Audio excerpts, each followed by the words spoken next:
Thank you everyone for coming today, and I just thought, because we're in such a beautiful spot that we're privileged to call home, that I'd like to make an acknowledgement to country, and I'd like to acknowledge the traditional owners and custodians of the land on which we're meeting today to celebrate the wedding of Maidie and Mark, and also pay our respects to the elders past, present and emerging, and welcome you all here today. And from our family to yours, I'd like to say the Irish blessing of may the road rise to meet you, may the wind be always at your back, may the sun shine warm upon your face, may the rain fall soft upon your fields, may you be safe in all your travels until we meet again. Thank you.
Bless them with your patience.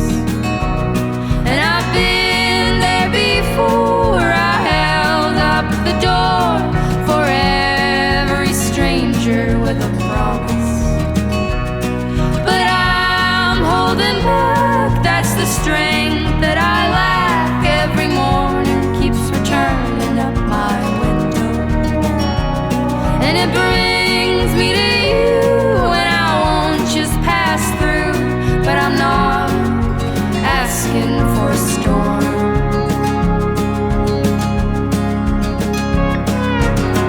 I'll be your Emmylou and I'll be your June, and you'll be my Graham and my Johnny too. No, I'm not asking much of you. Just sing, little darling, sing with me.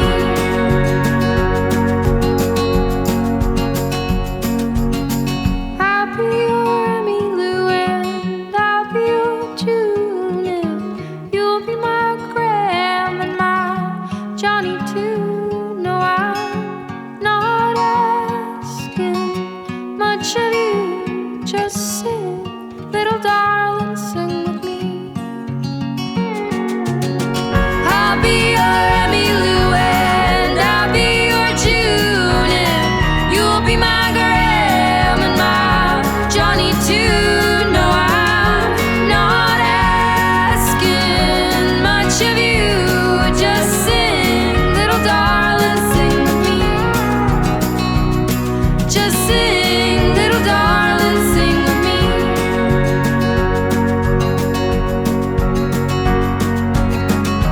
And yes, I might have lied to you.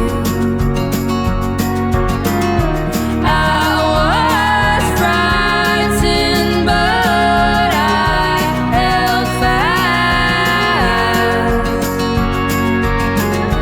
I need you now at long last.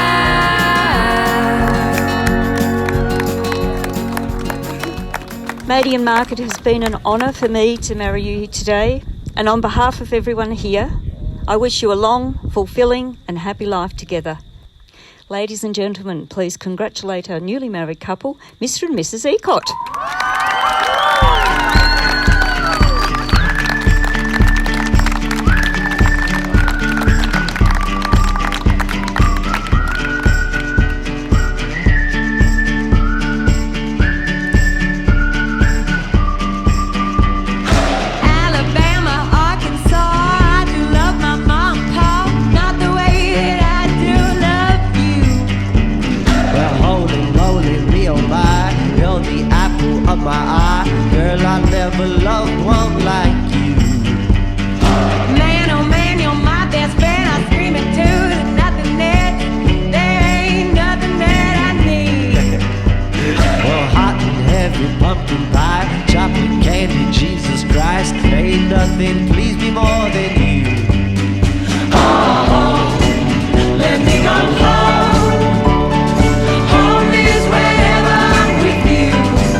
Maidie left her little diary on the table that she'd had all her wedding notes and things in.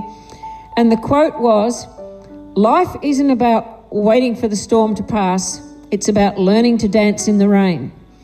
And I'm really glad I wrote that down because it's so appropriate for yesterday and this minute. As the youngest of our 6 children, Maidie grew up just fitting in.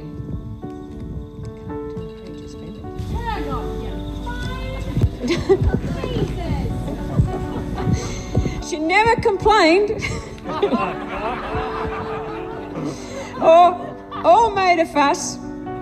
She just used to fit in, and we used to say, Maidie, she was born sensible. Anyway, I don't know whether she's still born sensible. So I'd get home after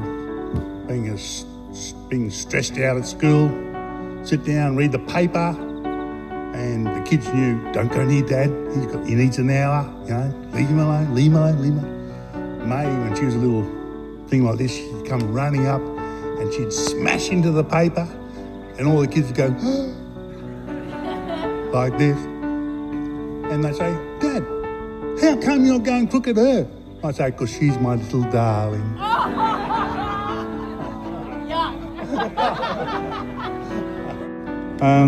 In the last couple of days, Henry and I have been asked a lot about Mark, as Maidie's friends and family seek reassurance that Maidie marrying a city boy will not be to her detriment. So how, you may ask, did a boy born and bred in Adelaide become a fine young stockman that you see before you today? Mark's very first days of mustering were in the lounge watching the musical Oklahoma. He was seated on a rocking horse, wearing a cowboy outfit and singing out of tune. Initially, Mark found it difficult to understand the Queensland accent, especially over the two-way radio on the motorbike.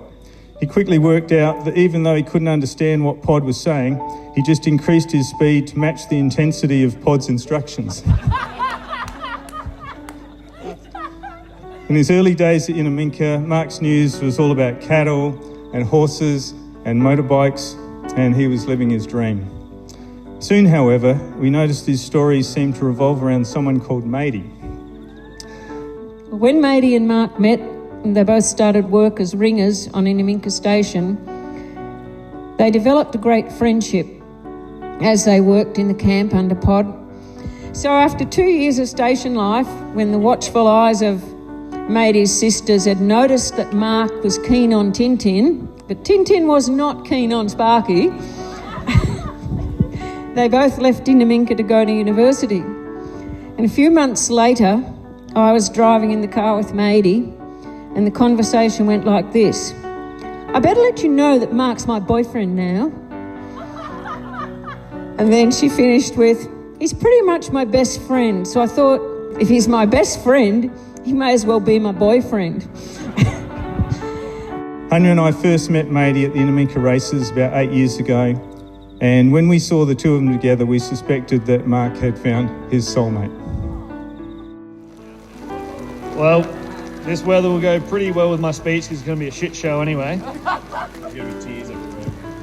We have come a long way from our teens, cruising around in your Daihatsu Feroza, with Taylor Swift cranked right up maximum, waiting for girls to throw themselves at us. They never did.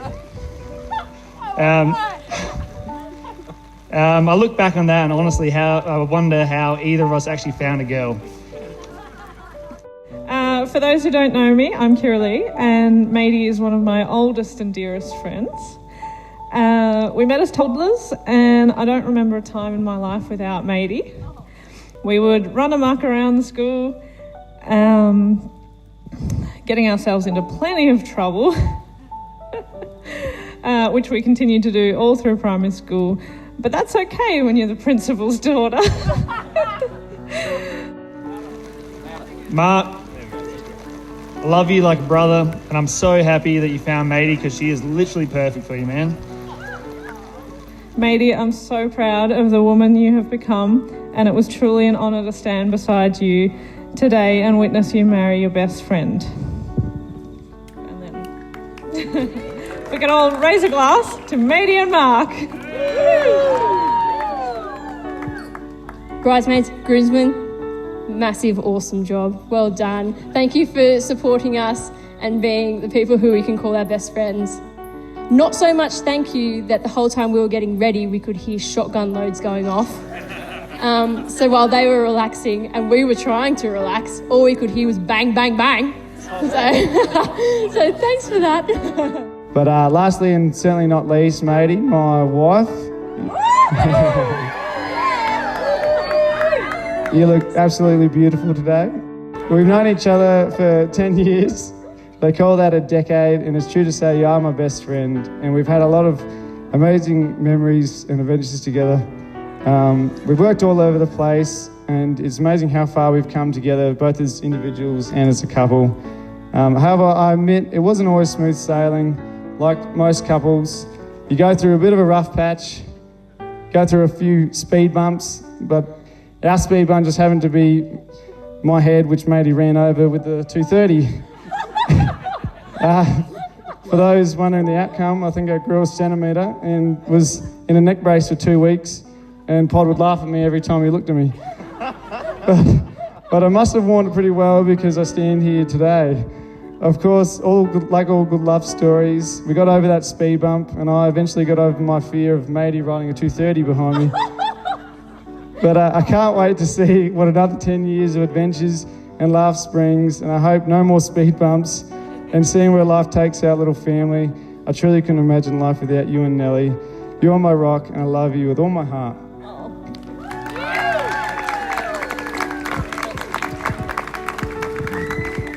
Seeing Maidie, Mark and Nellie with everyone here at Wallasdale is confirmation that they are loved beyond measure in the wonderful union of our family and friends. Maidie and Mark, you have a wonderful partnership. Tintin, our little girl with the biggest laugh, we wish you and Mark a wonderful future together as a family with little Nell. May you always have the wind at your backs and the sun warm on your faces.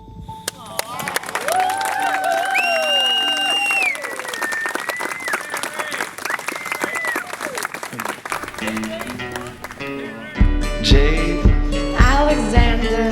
Do you remember that day you fell out of my window? I sure do. You came jumping out after me. Well, you fell on the concrete and nearly broke your ass, and you were bleeding all over the place, and I rushed you out to the hospital. You remember that? Yes, I do. Well, there's something I never told you about that night. What did you tell me? While you were sitting in the back seat smoking a cigarette you thought was going to be your last, I was falling deep, deep